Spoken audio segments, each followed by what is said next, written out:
Here comes the defendant himself, walking up to the cameras. It is Friday afternoon, 4:30 p.m.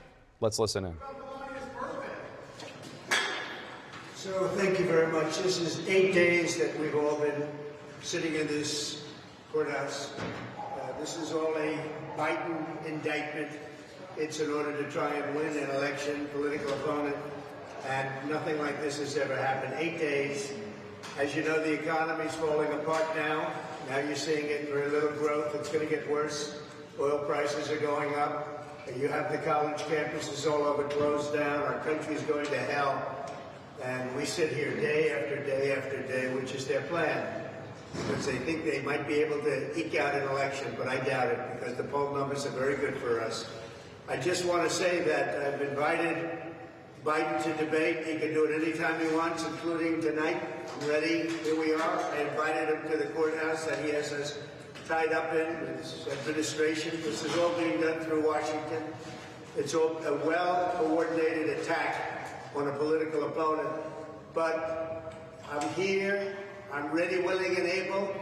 And if he wants, I'll do it on Monday night, Tuesday night, or Wednesday night. We'll be in Michigan, a state that he's destroyed because of the auto industry. We're not going to have any jobs left in Michigan. No auto jobs left in Michigan. They're all going over to China and other places with this ridiculous EV mandate, electric vehicle mandate.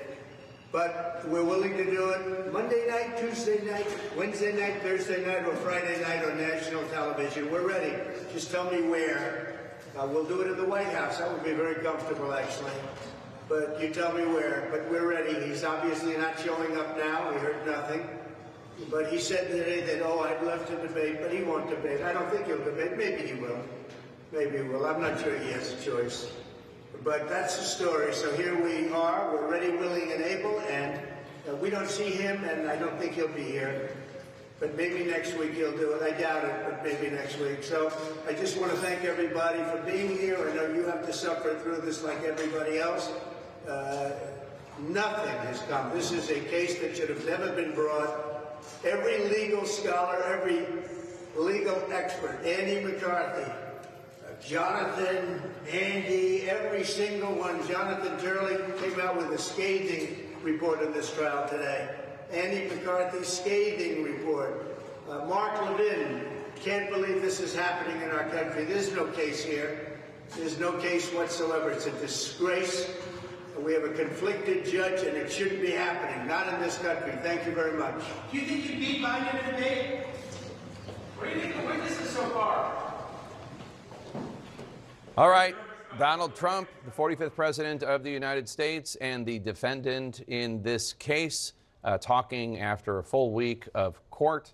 Let's bring in CNN's Daniel Dale, our fact checker, who's looking into everything we just heard from the former president, most of which was criticizing the trial and telling the world that he's ready to debate President Biden whenever, wherever it can happen. Daniel? Fair enough. He said something that we fact-checked, I think, 5 times in the last couple of weeks. He said this is a Biden indictment. It's a well-coordinated attack coming out of Washington. Completely baseless, zero evidence whatsoever. This is an indictment approved by a grand jury of New York citizens. There is no basis for any claim that President Biden had a personal role in it. The prosecutor behind it is Manhattan District Attorney Alvin Bragg, who's a locally elected official, does not report to the federal government. Now, former President Trump has repeatedly cited the fact that a former DOJ official went over to work for Bragg. That's Matthew Colangelo, who you've been talking about. Zero evidence that President Biden had any role in that personal employment decision. Colangelo and Bragg were former colleagues in the state attorney general's office. I think it's also worth noting, Jake, that when former President Trump says every legal expert thinks this case is a sham and so on, the people he named today, he named Mark Levin, who, talks about the law. He's also a right-wing radio host who's a frequent defender of Donald Trump. Andy McCarthy sometimes criticizes Trump, but is also a conservative commentator. Jonathan Turley, a professor who defended Trump in the impeachment context and other things. So yes, there are even liberal professors, anti-Trump professors and so on who have questioned this case, but those names are are the usual suspects defending Donald Trump.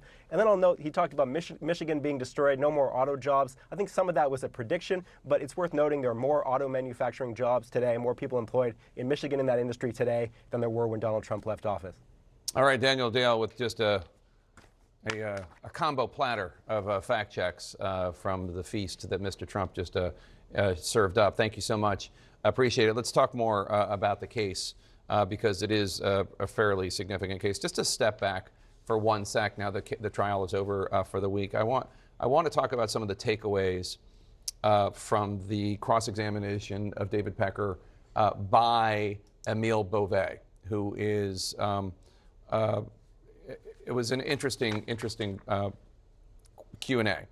In this back and forth with Emile Beauvais, who is a defense attorney for Mr. Trump, Pecker acknowledged that negative press for Trump's foes was generally good for business.